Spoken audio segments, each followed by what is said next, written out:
Hello my students, good morning. We are back with our daily news analysis from The Hindu, Indian Express, Telangana today. And newspaper is your best friend because be it your prelims, your mains or interview, you are going to study, you are going to read newspaper because all the current affairs, if you want to get it in the very first place and also in a very reliable place, that is your newspaper.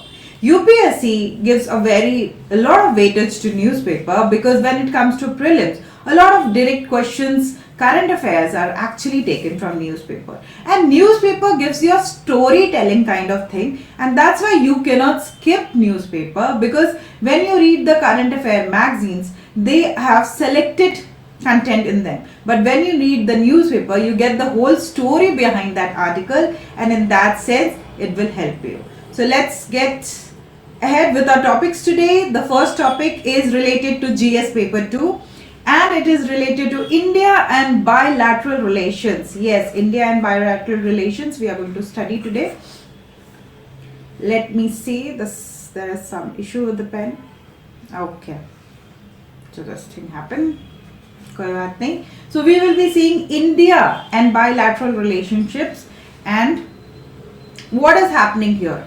See, the Eurocentric reset a gateway for India. See, when there is a friendship between UK and European Union, it is a win-win situation for India as well. Why it is a win-win situation for India as well? Because India wants that they should unite together and we will have regulatory measures which are good for both India and UK and European Union. And currently, if we talk about in the financial year 2024, we have done exports both with US and both with UK and European Union. If we talk about European Union, we have done $86 billion. Yes, $86 billion exports we have done with European Union, and when it comes to UK, we have done $12 billion. And we talk about generic medicines. So a lot of generic medicines are going from India to UK. Near about 25% of the needs of generic medicines in UK is being placed and it's being delivered by your India. So that becomes such a great opportunity for India, for Indian exports. It will have a streamlined rules and regulations. The regulatory measures which European Union and UK will put in front of us will be again similar, and when these regulatory measures will be similar, our exports to these countries will also streamline and it will further reflect in our value of exports. Okay, going towards next topic. The next topic is again from Hindu, GS paper 3, and we are talking about infrastructure, energy development in science and tech. And what is this topic about? Should India amend its nuclear energy laws? So what is nuclear energy law? So currently the nuclear energy law which we have, okay, that is not allowing the private sector, okay, the private sector in India to come and help in your development for the defense sector for nuclear power generation. Okay, and India has a dream of converting 8 gigawatt of nuclear energy to 100 gigawatt. Yes, from 8 to 100 by 2047. By 2047, we want this to achieve in nuclear energy so that we have clean energy, students. Yes, we need to have clean energy. Yesterday, we were talking about net zero. What is net zero? That we will be like carbon dioxide emission free. Okay, this is our target. And this nuclear energy is going to help us in achieve that. It will help us in achieving that. Okay. And if we talk about the ground realities, then clean energy these days are very vital. See, when it comes to development should not be mere discussed on the basis of GDP, GNP. The happiness index should be taken care of. The way of lifestyle, the lifestyle of normal human beings should also be catered. And then disease-free India is again which is needed, and pollution-free India is again which is needed. In that place, nuclear energy is definitely going to help us, yes, in and out. Going forward, is IBC an effective resolution tool?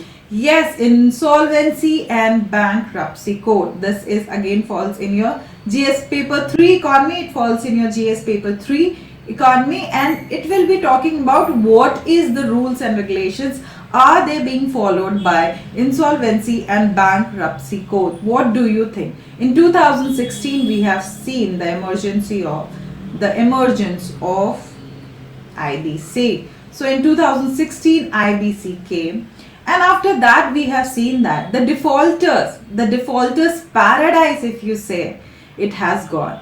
Supreme Court very proudly said that the development in the case of insolvency and getting out the money and getting the creditors money back to the creditors have become so important that now defaulters paradise have lost. Defaulters have lost their paradise. This is the reality. So yes, Insolvency and Bankruptcy Code has done wonders when it comes to defaulters and giving benefits to the creditors. But a question also comes here that yes, we are mediating a lot of cases. We don't have to go to court. There is a lot of mediation happening. There is a lot of reduction in non-performing assets. Yes, there is a lot of reduction in NPAs as well. But how can we make the system more effective is something which the author is telling us, how to make the system more effective in the long run.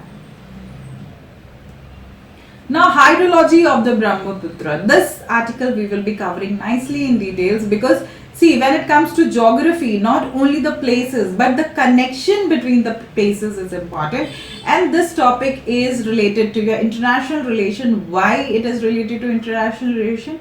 Because here is an angle of Pakistan and here is an angle of China. Yes, India, Pakistan and China are actually playing the role here. You might be thinking, when the Brahmaputra passes through India and China, why Pakistan is heading towards it. So recently we have seen that we have we have stopped the Indus Water Treaty with Pakistan, and we have not ended it, but we have stopped it, halted it.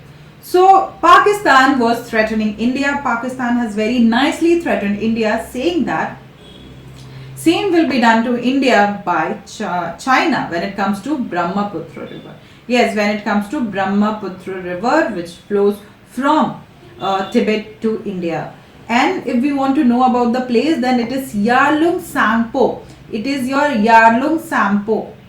Yarlung Sampo is a place in Tibet from where the Brahmaputra flows. And here in Arunachal Pradesh, Arunachal Pradesh, you will have Siang river. Okay, you have the Siang river, and this in the Siang river, again it will go to Assam. A lot of tributaries will go to Assam, and via this it will go to Bangladesh, and final it is Jamuna. As Jamuna, it will flow to Bangladesh.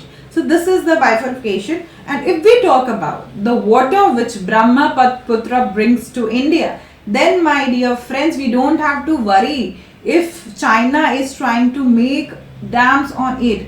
They will not be able to reduce our water to a larger extent, because currently 65 to 70% of the water is actually being generated in India itself. It's not dependent on China.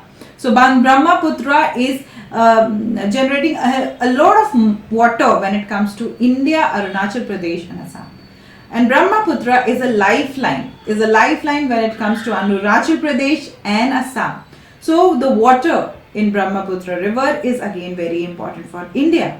But India need not to be feared, because Chief Minister of Arunachal Pradesh recently said that almost 65 to 70% of water is generated in the river in Indian region itself. So when the water is generated in Indian region itself, then we have the water. Okay, and China is planning to have this MEDOG project. Okay, MEDOG project, which is world's largest hydropower station. MEDOG project, and it will be having a capacity of 60,000 megawatts. Okay, 60,000 megawatt is the energy which it will be giving, MEDOG project. And similarly, on the similar lines, they are going to work on this project. But India need not to worry that much, because Chinese investments in dams and diversion cannot divert our water. And Assam floods, do you know about Assam floods, which happens due to Brahmaputra? Even if China stops some of the water, even if China stops some of the water in Brahmaputra, then the solution of Assam floods will be catered to. So it's not a dangerous situation for us. It's a kind of win-win situation for us only, because Assam's floods will be removed, and apart from that, the water which we are getting, we will be getting that water. Okay, 60 to 70, 65% to 75% of water we will be getting, because it is actually being generated in India and not related to China, whether it can stop it or reduce it.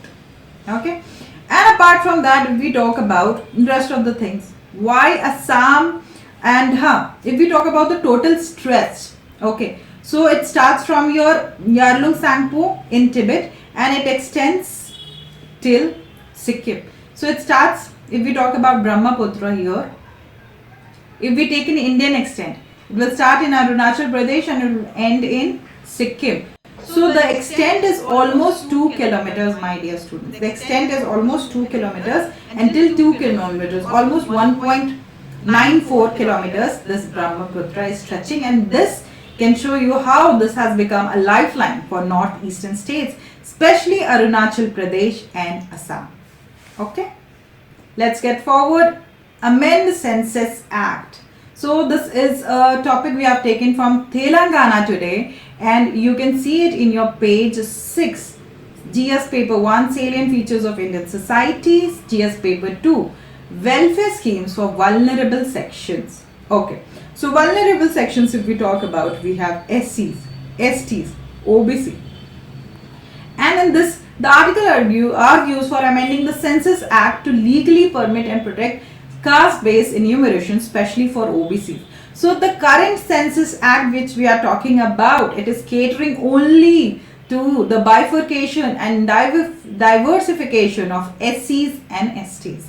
But it is neglecting other backward classes, that is your OBCs. And the request of the author here is that we need to emphasize on other backward classes as well. We cannot neglect them, because still they need support, still they need reservation, and their census counting and their counting is again becomes very vital if we want reservation to go in public sector and private sector, especially in public sector, to be very smooth. There should be no loopholes which can again take place, and back channel again take place, in which, as we have heard of the IS officer case. In that IS officer case, what we have seen, that she has used some back channel to make her certification, and thus it was again proved wrong. Okay, so similar cases should not be happening when people of other backward classes go for reservation. They should get equal opportunity when it comes to SC, STs and OBCs. So this article is all about that, and you can make your notes in GS paper 1 and GS paper 2, giving some of the points which we have discussed now, so that you can quickly wind up this topic. But again, you will be having good notes for your GS paper 1 and 2 for mains. Okay, I think this is your last article for today. This talks about role of women and women organization. So yesterday or day before yesterday, we have seen that almost 17 girls, yes, 17 girls were actually, they have taken their final entry into National Defense Academy, and they will be enrolling themselves in army. So this is a proud moment for India, when our daughters are actually playing a level field. They are having a level field, a very equal field with men, and they are shining. So if we are giving this kind of opportunity, okay, we are giving this kind of opportunity to women to showcase themselves in defense also, then not only in NDA but different kind of defense, be it your navy, be it your army, be it your border forces, everywhere a woman can shine. Yes, so this is the article again enriching the value of women. When this article is already discussed by us, it talks about 17 women entered into NDA and how that is important for us. I hope all the topics were clear. Please try to read all these articles separately and make your own notes, and then you're done with today's current affairs. So till now, stay tuned with us and subscribe to our channel Shikhara IAS Academy. Thank you. Thank you, students, and don't forget to make your notes, because notes are something your best friend.